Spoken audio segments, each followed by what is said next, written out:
are some stories that we wish would never end, है ना? Like the ones our mom told us at bedtime, or the ones we lived with her when life was all about fairy tales and happily ever afters. Endings have always been difficult for me. I'm bad at even ending a phone call. But my mother had it figured out.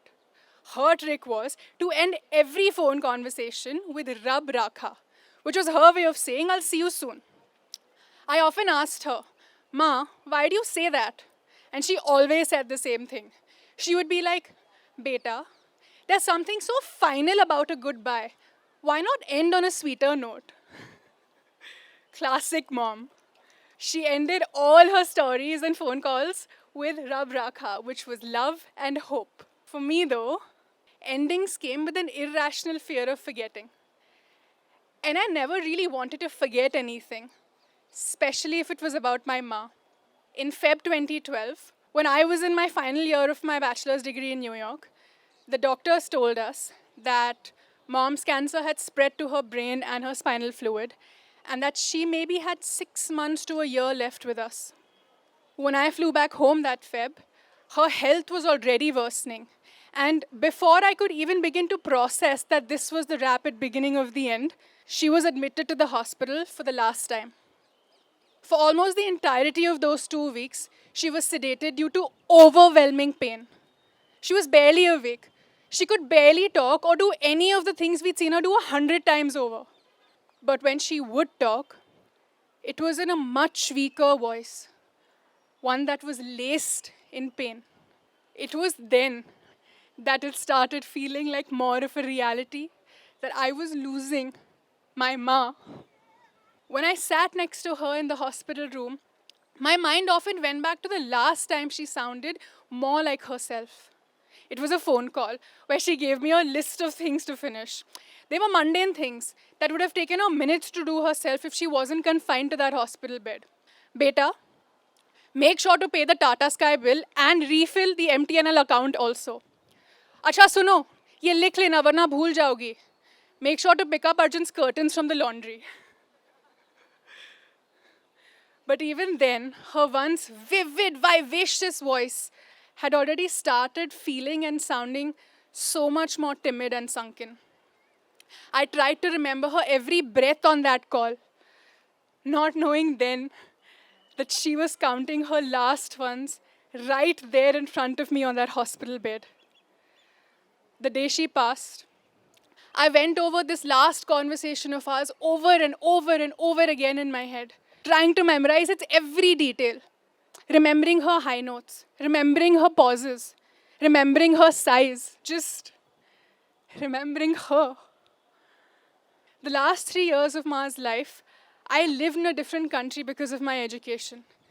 So it was our phone conversations that kept me going. Her voice kept me going. After enduring 2 weeks of endless pain, Ma left us on the 25th of March 2012. I felt like my world had collapsed. Losing a parent when you still see yourself as a child, it's like your spinal cord getting detached from the rest of your body. You don't know which way is up. For months after that, I remember either feeling too much or nothing at all. I remember frantically trying to search for any one last message from Ma. A letter, an SMS, even a list of tasks that were incomplete that were left for me to finish. I was convinced that this is not how Ma would say goodbye, because she was always so good with endings. And this was the most final of all ends. So where was the love and hope I was supposed to find with this story? During those 2 months, one of my worst fears was also coming true. I'd started to forget what Mom looked like when she was happy. It's almost as if my brain decided to erase every single memory that I shared with Ma from before she fell sick. And then, one day, with no warning, I realized that I can no longer remember her voice. I couldn't hear it in my head. The one voice I heard most of all for 21 years of my life. The voice that put me to sleep on nights I couldn't sleep. The voice that asked me every day, Khana khaya? Kya khaya? The one voice that took away all my insecurities and fears. It was the only voice that always said the right thing. She was literally my voice of reason. I'd somehow come to terms with the fact that I will never see my ma again. But how do I live in a world knowing that I cannot even hear her voice again? I kept wishing that we had more photos and videos of her. But ours wasn't a generation of selfies and Insta stories. And actually, I was not the kind of person who was constantly recording everything happening around me. This was still the time of BBM and Blackberry phones, if you all remember what that was like. Even then, I rummaged through all the family albums that I could find, any little video footage that we had collected over the years, for that one glimpse of my ma. Just one. But ma was nowhere to be found. Her voice was still missing. 5 long months of breakdowns and constantly berating myself for not being able to keep my ma's memory alive. I shunned myself from spending time with my friends, my family, from the world, because I thought everything was a distraction from hearing mom's voice, which I was convinced would only find me in solitary silence. But that never happened. The more I tried to remember, the more I kept forgetting. Endings have always been difficult for me. I remember wishing, Ma, please help me with this. Make this ending better. Please. I've always seen videos on mute. It's still a habit of mine even today when I'm scrolling through reels on Insta. The sound is never on. Over the months, I kept rummaging through all the video footage that I could find over and over and over again, trying to find that one glimpse of my ma. And I never succeeded because I was doing it all wrong. One day, sitting in bed, I decided, chalo phir se koshish karte hain. So I opened my laptop. I went through every folder that had any video in it. But this time, the sound was on. And there it was.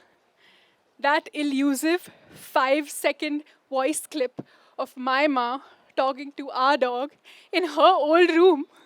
Do you want to listen to it? Let me play it for you. Hi, baby. Hi, Shuru. Choco. These 5 seconds of her voice brought back 21 years of my ma back to me. It was like a beacon of hope for a ship that had been sinking for far too long. I held on so tight. I remember sharing the clip with Bhai immediately because I found Ma. She was always there with me. Ma was back. 5 seconds of her voice opened the floodgates to 21 years of her stories, her laughter, our phone conversations. Just when I'd begun to placate myself that perhaps I'm never going to hear my ma's voice again. Slowly, but gradually, Ma came back to me. When I look back now, I see that my grief was so heavy that in order to protect myself from feeling any more pain that I perhaps would not have been able to handle, my brain locked me out of accessing any memories of my ma.